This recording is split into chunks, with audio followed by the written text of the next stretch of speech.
सभी छात्रों को हमारे YouTube चैनल में जुड़ने के लिए स्वागत है।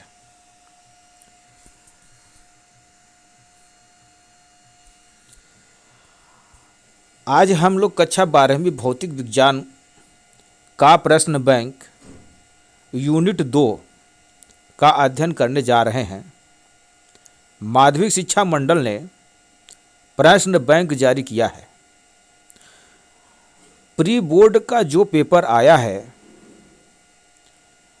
इसमें प्रश्न बैंक से बाहर का प्रश्न नहीं पूछा गया है, इसलिए आज आप सभी लोग प्रश्न बैंक को ही पढ़ें। अब प्रश्न बैंक का हल सभी पाठ का हमारे YouTube चैनल ओपी मैथ में अपलोड है। और जो बच्चे सब्सक्राइब नहीं किए हैं वे लोग कर लें और घंटी वाले आइकन पर ऑल को क्लिक कर दें, जिससे आप लोगों को नई वीडियो आसानी से मिलती रहेगी। अब हम लोग लैपटॉप के डेस्कटॉप पर चलते हैं।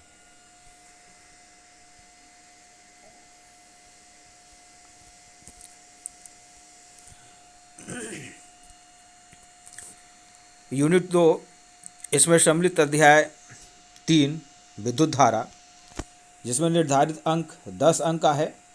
वस्तुनिष्ठ प्रश्न 2, अति लघुत्तरीय प्रश्न 2 अंक, जिसमें एक प्रश्न आएगा। लघु उत्तरीय प्रश्न 3 अंक, जिसमें 2 प्रश्न आएंगे।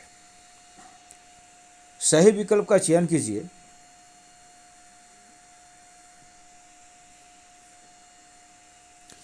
पहला प्रश्न है, ताप बढ़ाने पर प्रतिरोध घटता है, तो इसका उत्तर है अर्धचालक। दूसरा प्रश्न है, अतिचालक पदार्थ की चालकता होती है, तो इसका उत्तर है अनंत।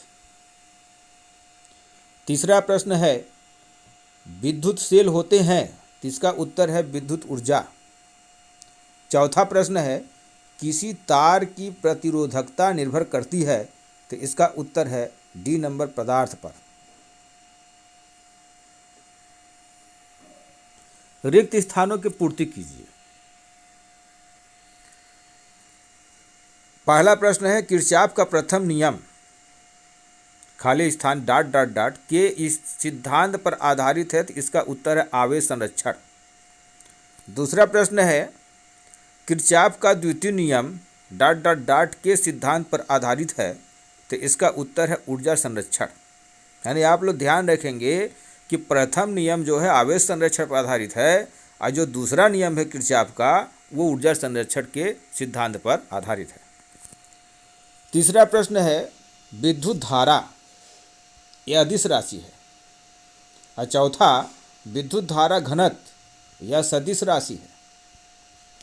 पांचवा प्रश्न, मीटर सेतु ... यानी खाली स्थान के सिद्धांत पर काम करता है, तो ये होगा उत्तर व्हीट स्टोन सेतु। एक वाक्य में उत्तर दीजिए।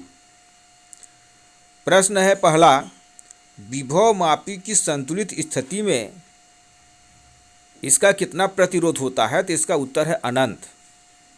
दूसरा प्रश्न है, अनुगमन वेग और विद्युत क्षेत्र की तीव्रता में संबंध लिखिए, तो इसका उत्तर है VD बराबर यानी ड्रिफ्ट वेलोसिटी बराबर small E capital V tau बटे स्मॉल m स्मॉल l।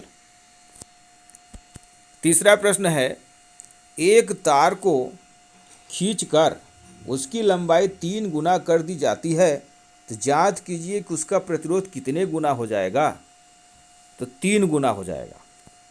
चौथा प्रश्न है, विभव प्रवणता का SI मात्रक लिखिए, तो इसका उत्तर है वोल्ट प्रति मीटर या वोल्ट बटे मीटर।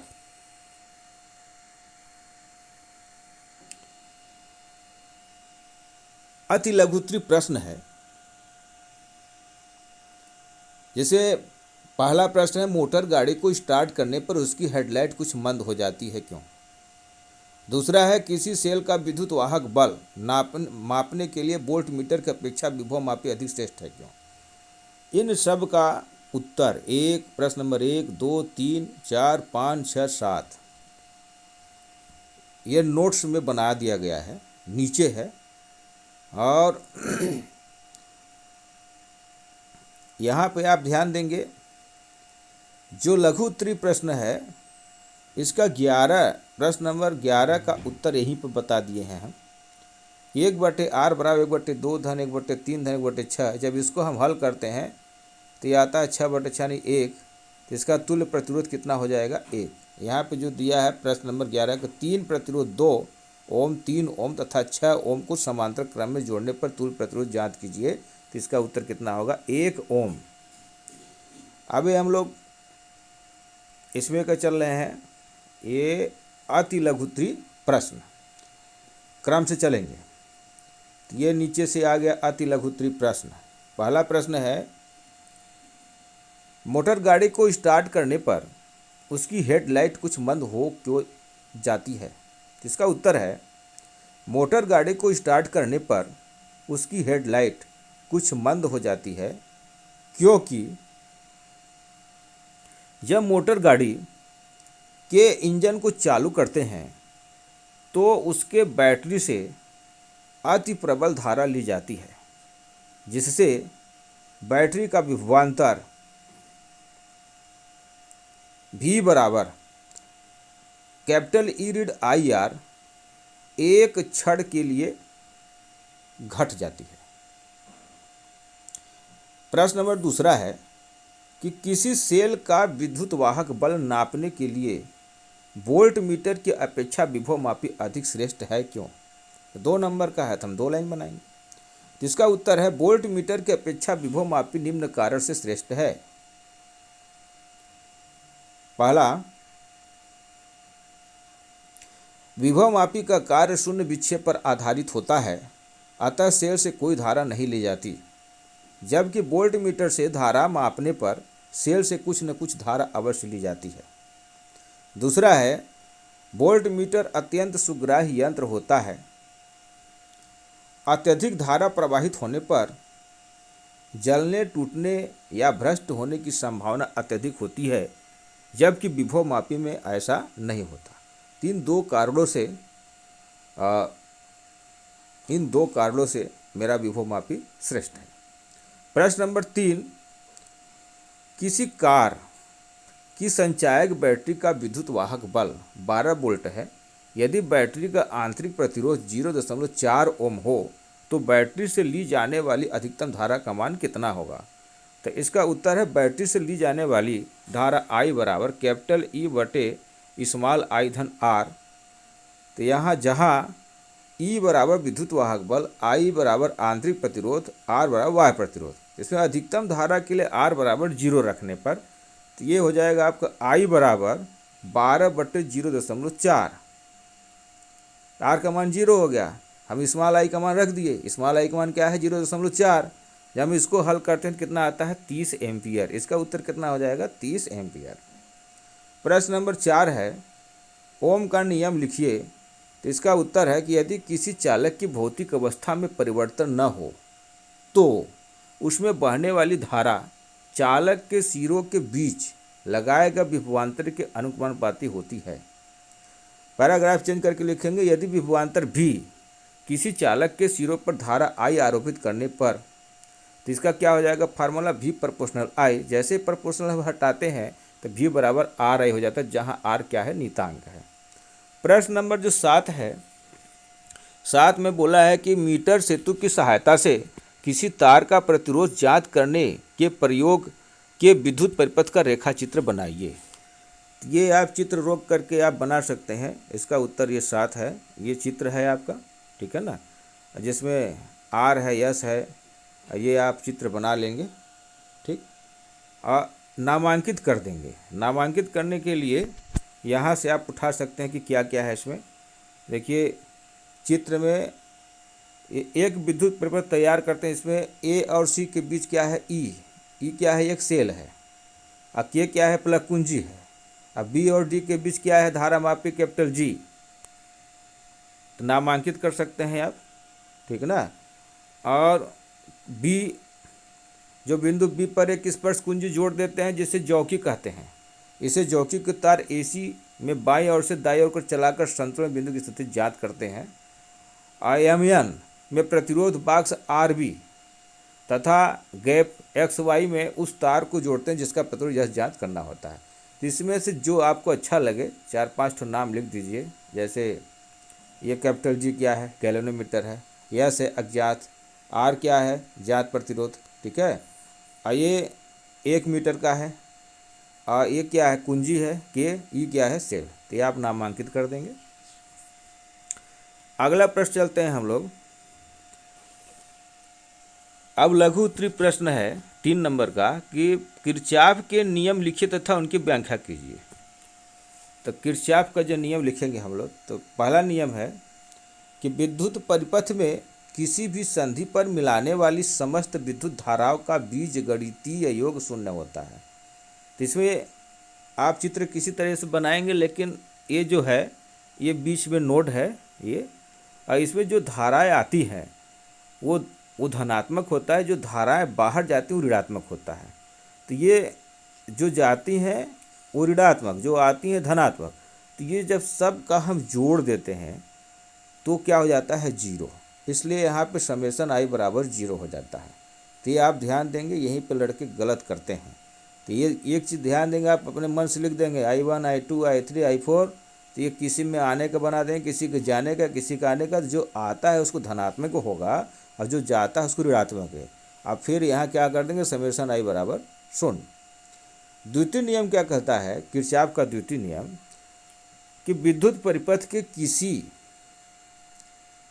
बंद जाल के विभिन्न भागों में बहने वाली धाराओं एवं उनके संगत प्रतिरोधों का बीजगणितीय योग उस परिपथ में उपस्थित कुल विद्युत वाहक बलों के बीजगणितीय योग के बराबर होता है।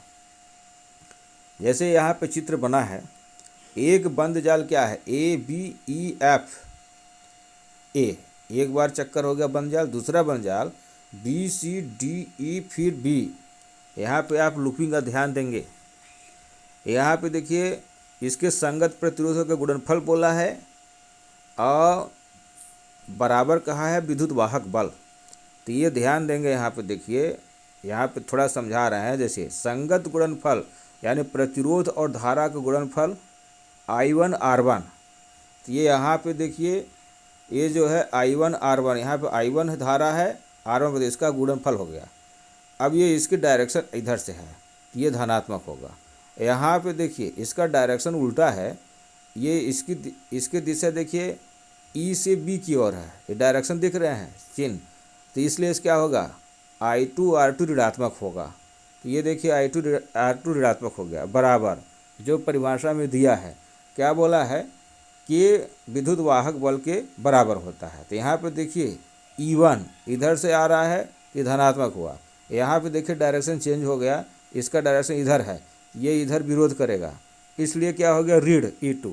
तो ये इस बंद जाल में आपको यहाँ ध्यान देंगे I1 R1 ऋण I2 R2 बराबर E1 ऋण E2। अब हम BCDE में चलेंगे, इसमें भी यही है। इसमें देखिए जब इस बंद जाल में हम देखेंगे तो इसमें केवल विद्युत वाहक बल E2 है। और यहाँ पे देखिए ये जब इधर से A से आ रहा है I1, ये I2, जब हम इसकी बात करेंगे तो यहाँ पे क्या हो जाएगा, I1 धन I2। परिभाषा में बोला है कि जो धारा है वो प्रतिरोध कि दोनों का गुणनफल होगा। तो I1 I2 कोष्टक हो जाएगा, R3 ये गुणनफल हो जाएगा, ठीक। लेकिन एक चीज़ और ध्यान देंगे, यहाँ पे देखिए ये इधर से आ रहा है तो ये धन में होगा I2 R2, ये इधर से ऐसे आ रहा है जिसका गुणनफल धन में होगा। और ये देखिए ये इसका डायरेक्शन चेंज हो गया, ठीक है ना। तो इसमें यहाँ पे देखिए ये देखिए I1 R2 धन I1 धन I2 R3 ये हो जाएगा बराबर केवल विद्युत वाहक बल इस बंद जाल में एक ही दिखाई दे रहा है, केवल इसमें E2 है। हमको ऊपर नहीं जाना, हमको केवल इस बंद जाल में BCDE इसमें, ठीक। तो ये आप समीकरण ध्यान देंगे। अब आ गया दूसरा प्रश्न व्हीटस्टोन सेतु का विद्युत आरेख खींचिए, इसका सिद्धांत समझाइए तथा इसके संतुलन के लिए आवश्यक प्रतिबंध P/Q बराबर R/S निगमित कीजिए। तो ये यहाँ पे आप चित्र बना लेंगे। आइए देखिए ABCD, ठीक है ना, और B और D के बीच में गैल्वेनोमीटर जोड़ा गया है। A और C जो विकर्ण है इसमें सेल जोड़ दिया गया है, और A और P के बीच में भी एक प्रतिरोध है, B और C के बीच में प्रतिरोध है, और C और D के बीच में भी, और A और B। इसको इसी को चित्र देख करके हम लिखेंगे। देखिए प्रतिरोध PQRS को चतुर्भुज ABCD की 4 भुजाओं में जोड़कर एक विद्युत AC में सेल E तथा दूसरा विकर्ण BD में धारामापी कैपिटल G को जोड़कर इस प्रकार व्यवस्थित करते हैं कि धारामापी में कोई विक्षेप उत्पन्न न हो, तो सेतु को संतुलन की अवस्था में कहा जाता है।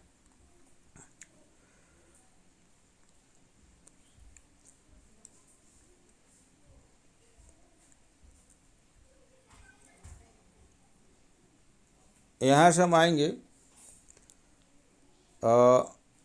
इस स्थिति में, संतुलन की स्थिति में P/Q बराबर R/S को व्हीटस्टोन सेतु का सिद्धांत कहते हैं।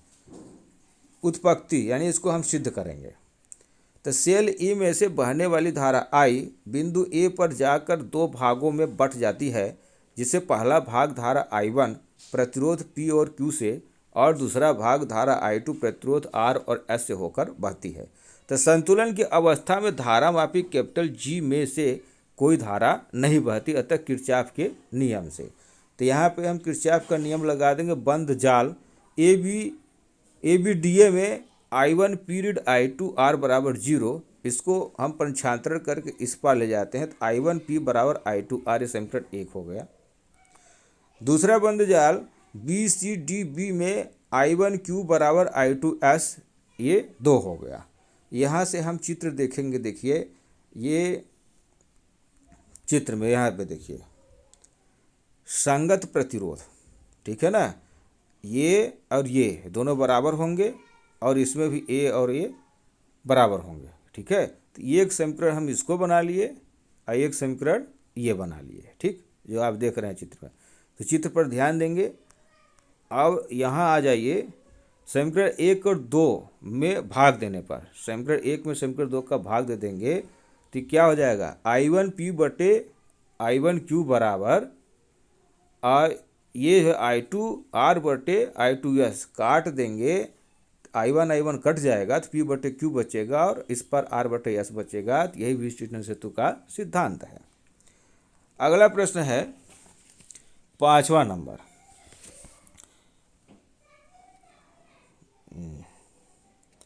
व्हीटस्टोन के बाद जो है ये तीसरा प्रश्न है।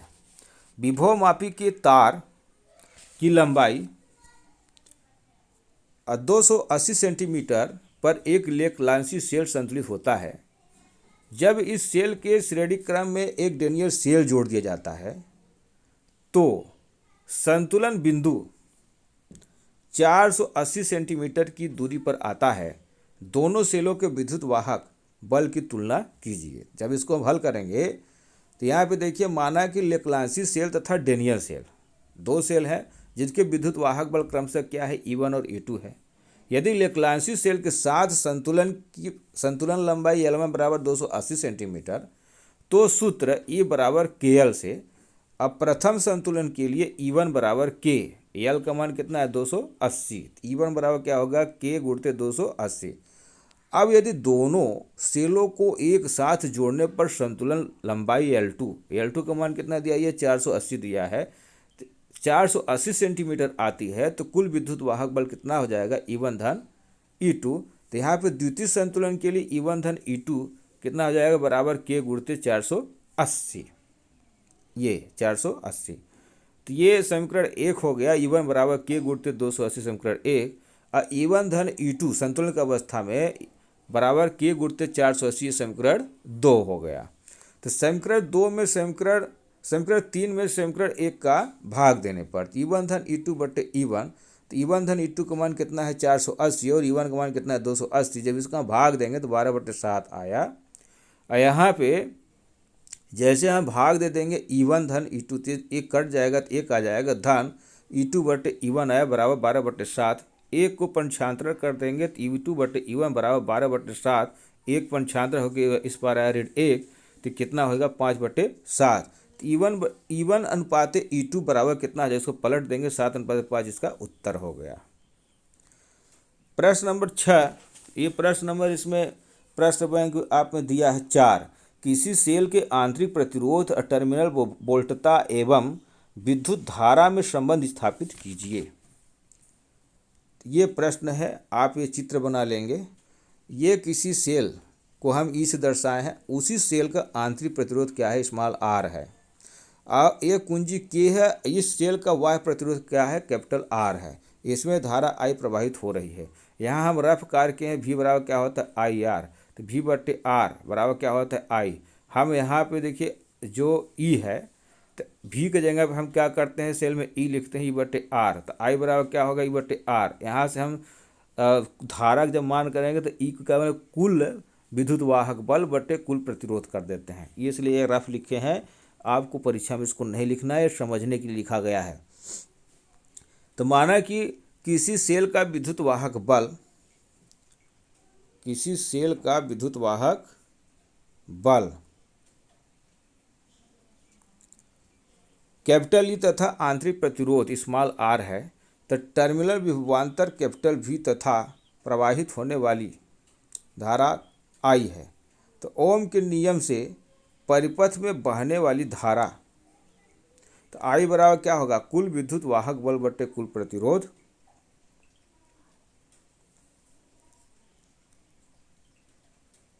ठीक, यदि टर्मिनल विभवांतर भी हो तो परिपथ में प्रवाहित होने वाली कुल धारा आई बराबर भी बटे आर। एक और दो से हम तुलना कर देंगे। यहाँ से आई बराबर क्या आया, ई बटे आर स्मॉल आर धन कैपिटल आर सेमीटर 1, और इसमें ओम के नियम से क्या आया भी बटे आर। तो दोनों का हम क्या करेंगे, आई आई बराबर है, तो आई का मान इस पर लिख देंगे भी बटे आर बराबर ई बटे स्मॉल आर धन कैपिटल आर। तिर्यक गुणा कर दिए तो ये भी के पास आर धन स्मॉल आर धन कैपिटल आर, तिर्यक गुणा, इसका भी तिर्यक गुणा कर दिए तो आर ही आ गया। आगे क्या हुआ कि इसको हम गुणा कर देंगे भी आर, तो ये हो गया कैपिटल भी और कैपिटल आर, ये आर ई। यहाँ से हम भी आर का मान निकाल लेते हैं, तो ये आर ई, ये पंचांतर करके इस पर लिया तो क्या हो गया ऋण भी आर। यहाँ से हम भी आर स्मॉल कैपिटल भी स्मॉल आर है बराबर ये आर हम दोनों में से कॉमन ले लिए तो क्या हो गया ई ऋण भी। तो ये स्मॉल आर बराबर आर ए कैपिटल भी लगा दिए ई ऋण भी। अब इसमें से हम कॉमन ले लेंगे स्मॉल आर बराबर, तो ये कैपिटल आर है, यानी भी का गुणा कर देंगे तो भी इसमें भी देखिए ये इसमें भी हम बटे भी कर देंगे, गुणा कर देंगे, इसमें भी कर देंगे, तो ई बटे भी ऋण भी बटे भी। तो ये क्या हो गया आपका स्मॉल आर व कैपिटल आर ई बटे भी ऋण, यही आपका संबंध है। प्रश्न नंबर 5 है कि ताप बढ़ने पर किसी पदार्थ के प्रतिरोधकता क्यों बढ़ जाती है।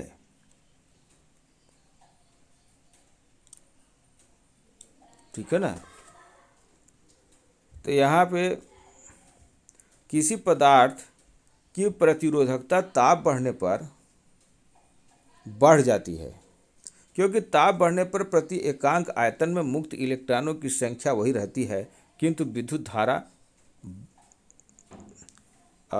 बहने, यहाँ पाई छूटा है, बहने विद्युत धारा बहने के कारण इलेक्ट्रॉनों की औसत चाल बढ़ जाती है।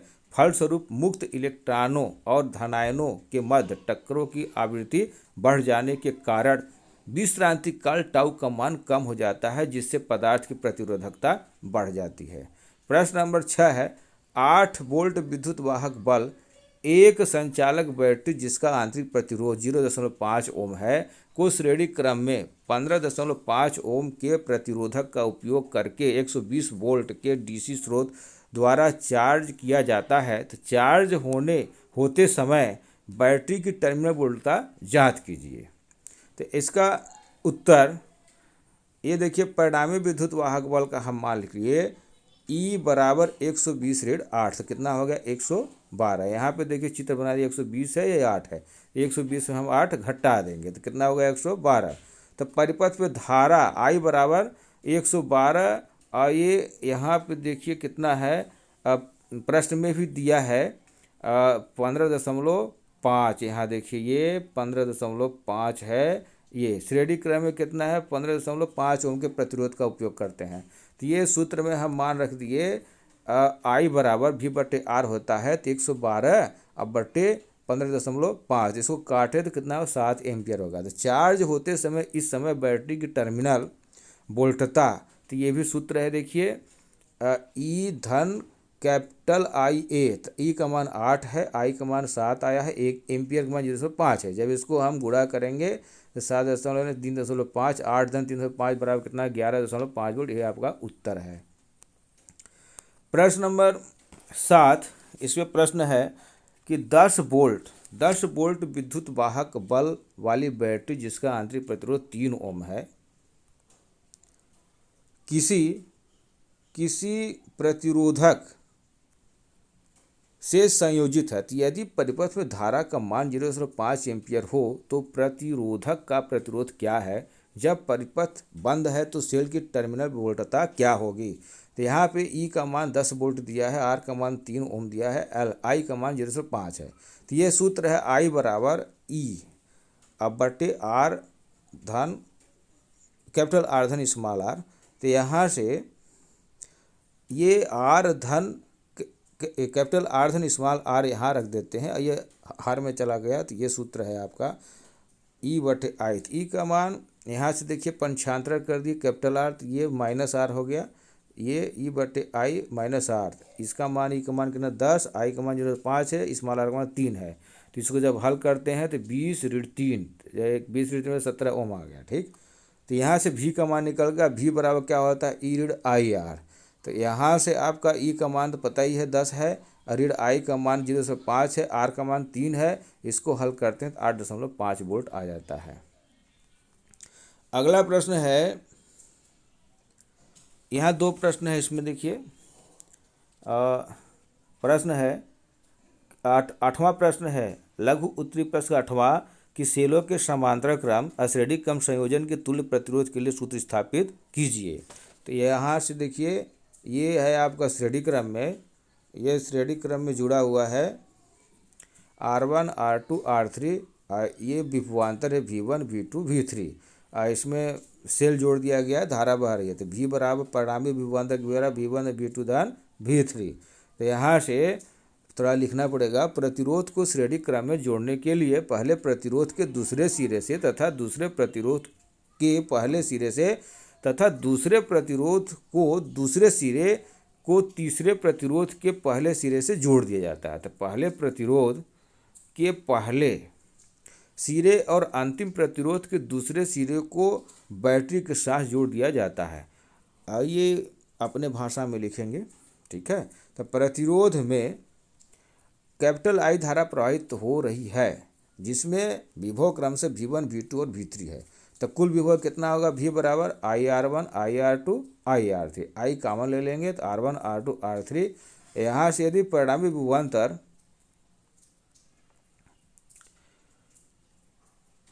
विभवांतर कैपिटल V हो तो V बराबर हम IR दें, I साइड से कट जाएगा तो R बराबर क्या है R1 धन R2 धन R3। तो ये निकल गया आपका श्रेणी क्रम वाला। अब हम समांतर क्रम में चलते हैं। समांतर क्रम में देखिए A बिंदु एक हो गया, B बिंदु हो गया, इसमें R1 R2 R3 से समांतर क्रम में जोड़ा गया है। इसमें सेल A और B के बीच एक सेल जोड़ दिया गया। इन सब का विभवांतर एक ही होगा, ये ध्यान रखना है, ये भी ठीक। इसको थोड़ा सा लिख लिया जाए तो प्रतिरोधों के समांतर क्रम संयोजन में प्रत्येक प्रतिरोध के पहले सिरे को बिंदु A से और दूसरे सिरे को बिंदु B से जोड़ दिया जाता है। A और B के बीच एक बैटरी जोड़ दिया जाता है जिससे धारा I प्रवाहित होती है। तो बिंदु A से धारा I1 I2 तथा I3 में बढ़ जाती है। तो परिपथ में प्रतिरोध क्रम से R1 R2 और R3 है तथा विभव भी है। तो कुल धारा कितना होगा? I बराबर I1 धन I2 धन I3। इसमें ध्यान रखेंगे धारा बट रही है I1 धन I2 धन I3, यहाँ से V बराबर IR, I का मान निकालेंगे V बटे R, इसी को हम ध्यान रखते हैं। देखिए I बराबर I1 का मान क्या होगा V बटे R1, I2 का मान क्या होगा V बटे R2 धन I3 का मान क्या होगा V बटे R3। यहाँ V सम में है इसलिए कॉमन ले लेंगे, I बराबर V कॉमन ले 1 बटे R1 1 बटे R2 धन 1 बटे R3। यदि परिणामी धारा I हो तो I बराबर क्या होगा V बटे R, तो ये इसमें V कॉमन लिया गया था तो ये V कट जाएगा, तो 1 बटे R बराबर 1 बटे R1 1 बटे R2 1 बटे R3, यही आपका उत्तर होगा। ठीक, अगला प्रश्न है आपका 9वां नंबर, धारा और इलेक्ट्रॉनों के अपवाह वेग में संबंध ज्ञात कीजिए। तो ये है आपका प्रश्न, संबंध ज्ञात कीजिए, जिसको हम यहाँ से लिखेंगे। माना कि किसी चालक तार के अनुप्रस्थ काट का क्षेत्रफल कैपिटल ये है, इसके प्रति एकांक आयतन में इलेक्ट्रॉनों की संख्या स्मॉल n है। यदि एकांक क्षेत्रफल में इलेक्ट्रॉनों का अनुगमन वेग Vd यानी ड्रिफ्ट वेलोसिटी Vd है, तो 1 सेकेंड में प्रवाहित इलेक्ट्रॉनों की संख्या कितना होगा NaVd, और t सेकेंड में गुजरने वाले इलेक्ट्रॉनों की संख्या कितना होगा NaVd, t का गुणा कर दिए। यदि प्रत्येक इलेक्ट्रॉन पर ई आवेश हो तो चालक में कुल आवेश कितना होगा, आवेश का यह होगा Q बराबर NaVd TE, ई का गुणा कर दिया आवेश हो गया। तो अतः धारा I बराबर क्या हो गया Q बटे T, तो I का मान हो गया NaVd T, ये T कट गया तो I बराबर क्या हो गया NaVd E। अतः धारा और अनुगमन वेग में यही अभिष्ट संबंध है, तो यही आपको निकालना था। अगला प्रश्न है, विभव मापिक का सिद्धांत समझाइए, इसकी सुग्राह्यता किस प्रकार बढ़ाई जा सकती है। तो ये प्रश्न है आपका विभव मापिक का आप लोग चित्र ये वाला बना लेंगे, ये भी बना सकते हैं, ये भी सही है, ये बना लेंगे तब भी सही है, ठीक है ना। तो ये चित्र बना लेंगे, हमारे PDF को रोक करके आप इसको बना सकते हैं। देखिए ये RH धारा नियंत्रक है, ये गैल्वेनोमीटर है, ये E है, ये वोल्ट है, ये L जहाँ संतुलित जौकी है, जहाँ पे संतुलित होता है। इसको चित्र बनाने के बाद यहाँ इसको आपको बताना जरूरी नहीं है, आपको सिद्धांत लिखना है। विभव मापिक एक ऐसा उपकरण जिसकी सहायता से दो सेलों के विद्युत वाहक बलों की तुलना करने या परिपथ के किन्हीं दो बिंदुओं के बीच विभवांतर मापने के लिए किया जाता है। तो सिद्धांत हम सिर्फ लिखेंगे, तो ये सिद्धांत लिखेंगे कि AB विभव मापिक का तार है जिसकी लंबाई कैपिटल L है, और इसके साथ श्रेणी क्रम में सीसा संचायक सेल कैपिटल C, कुंजी K तथा धारा नियंत्रक RH जोड़ा गया है। जब AB में धारा प्रवाहित होने लगती है तो विभवांतर उत्पन्न हो जाता है। एक ध्यान रखेंगे, विभव मापिक के तार के प्रति एकांक लंबाई में विभव के पतन को विभव प्रवणता कहते हैं। ये आपकी जानकारी के लिए लिखा गया है, इसको आपको लिखना नहीं है विभव प्रवणता क्या है। आपको यहाँ से आपको पैराग्राफ चेंज करके यहाँ लिखेंगे, गणितीय रूप से यदि तार की लंबाई कैपिटल L है तथा उसके सिरों के बीच विभवांतर कैपिटल V हो तो विभव प्रवणता के दर्शाते हैं V बटे L। यहाँ से जब प्रायोगिक सेल कैपिटल E के धन सिरे को बिंदु A तथा ऋण सिरे को कैपिटल G तथा जौकी J से जोड़ दिया जाता है, तब जौकी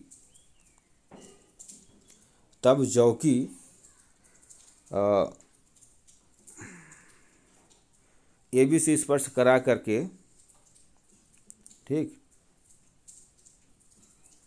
खिसकाते हैं तो विक्षेप उत्पन्न होता है। एक बिंदु जिस पर विक्षेप शून्य हो तो इस बिंदु से संतुलन बिंदु कहते हैं।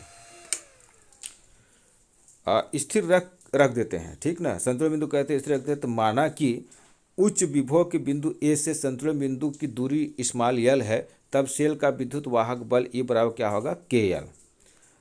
यहाँ से देखिए विभव मापी से एक से अधिक तार का उपयोग K बराबर V बटे L के द्वारा किया जाता है, जिससे अधिक तार होने पर विभव प्रवणता K का मान कम हो जाता है।